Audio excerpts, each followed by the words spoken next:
Well guys, it finally happened. Apex Legends is officially dead, but maybe not how you think. Actually, the Apex Legends most of us play is alive and well. Twitch numbers are healthy again, we're getting back-to-back LTMs, and word on the street is that the new season is coming with massive meta changes and the long-awaited class system that will provide role-specific passes. Yep, in spite of some questionable decisions, Apex Legends is doing great. But Apex Mobile, on the other hand, is just days away from shutdown. I know some of you are probably thinking, who cares about mobile? And I get it, you're just jealous that mobile has more modes and content than the main game. No, but seriously, if you've actually played Apex Mobile, you know that while it's not exactly a replacement for the main game, and while it does some odd things with the lore, the game offers one of the best experiences for a mobile shooter, especially if you connect the backbone controller. While traveling, the main game can be challenging to play at times since I can't always control my internet quality. Just to give you a taste of what I mean, the background footage is how an average game goes here in Karachi. Point is, I've spent a good bit of time playing mobile games like Yu-Gi-Oh! Master Duel, Klotsky, and wouldn't you know it, Apex Legends Mobile. So imagine my surprise when just yesterday at the time of writing this, I came across news that my go-to mobile shooting game is being shut down. I mean, Respawn, what the f? Luckily for me, I refuse to spend much money on mobile games, but I feel bad for anyone who has sunk any significant money into Apex Mobile just to have the game ripped away so suddenly. My heart also goes out to all of the developers who might not only lose their jobs, but who are going to have to watch what could be years of their effort effectively just get thrown away like it doesn't matter anymore. And yet still, some of you might be thinking that this doesn't matter. You never played Apex Mobile anyway, so nothing about this situation affects you. But that, my dear viewer, is where you'd be wrong. I'm not here to talk about how or why Apex Mobile lost the good graces of EA or what led to its failure. At this stage, none of that matters. But there's something much more important that you and I need to discuss. Because this tearing away of something that you've paid for sets a dangerous precedent. One that guys like me were called crazy for worrying about years ago when we warned that always online games, for all their benefits, could actually be bad for gamers. All this time, we've been sitting around, enjoying our free-to-play games, praising the model of cosmetic-only purchases, telling ourselves we're investing in our games, while the unsettling truth lay right below the surface. The truth that in this world of always online games, you don't own anything.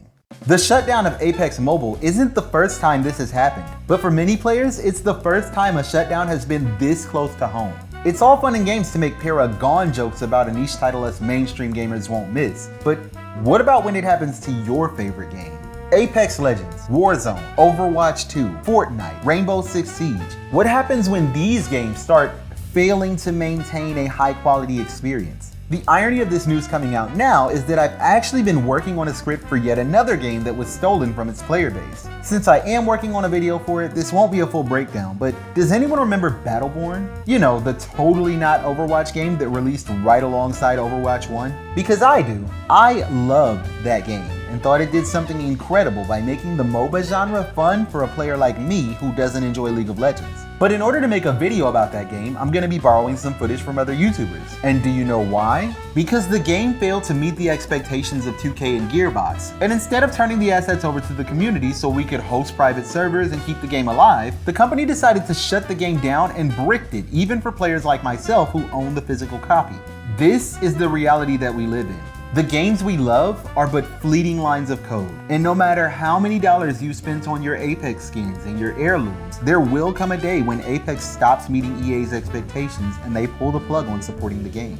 It might be 5 years from now, it could be 20 years, but what this recent announcement shows is that the shutdown of our favorite games is all but a certainty.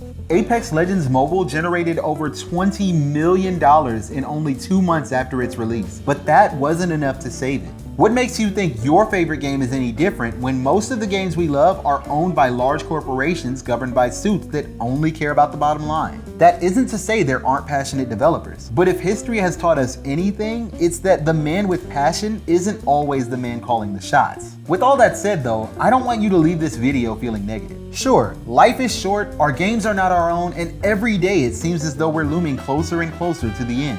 But that is exactly the reason why you can't get bogged down in the bad stuff. The point of a cautionary tale isn't to make you afraid of the world. The point is to help you make better decisions as you enjoy the world around you. So here is the positivity you can glean from the shutdown of Apex Mobile.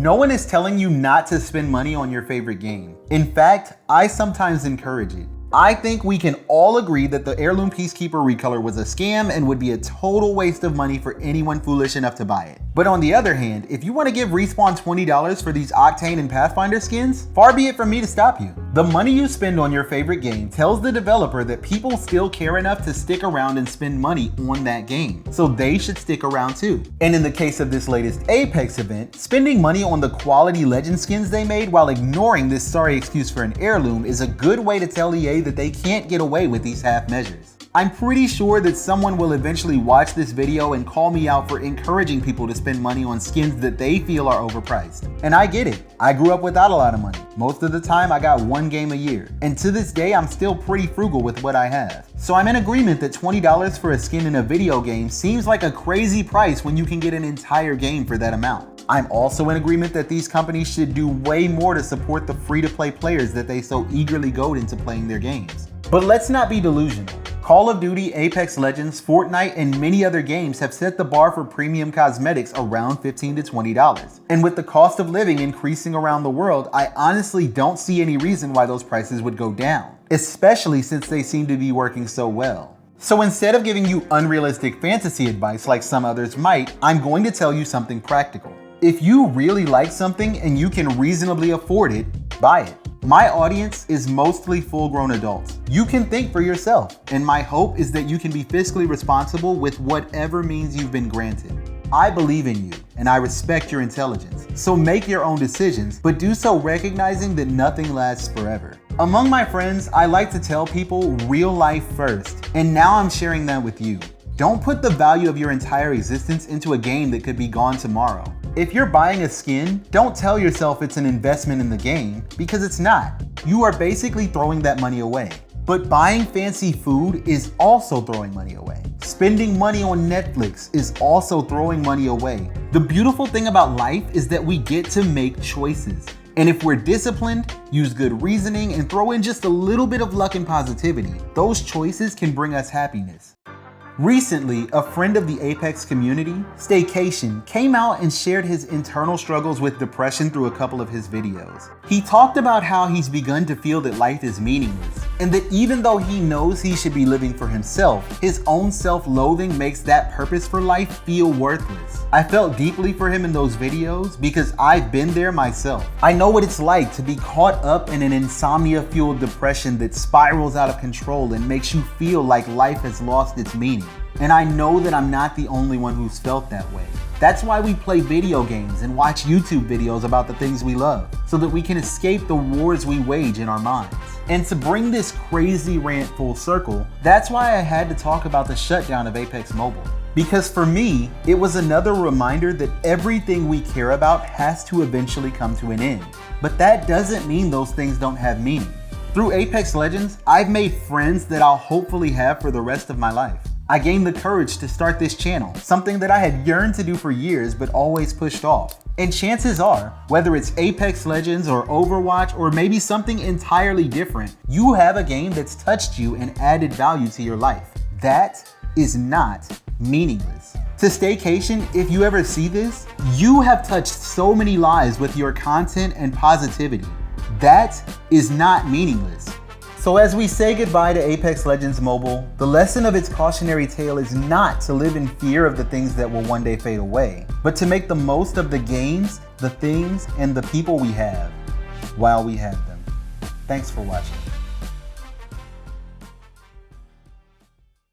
Sorry if this one got a little ranty, but this is something I really wanted to get off my chest. There were many YouTubers who helped me when I was going through a tough time, and I wanted to be able to do that for someone else. So if you did make it this far, hopefully this video helped you in some way. As usual, be sure to like and subscribe if you enjoyed the video, and I will see you in the next one.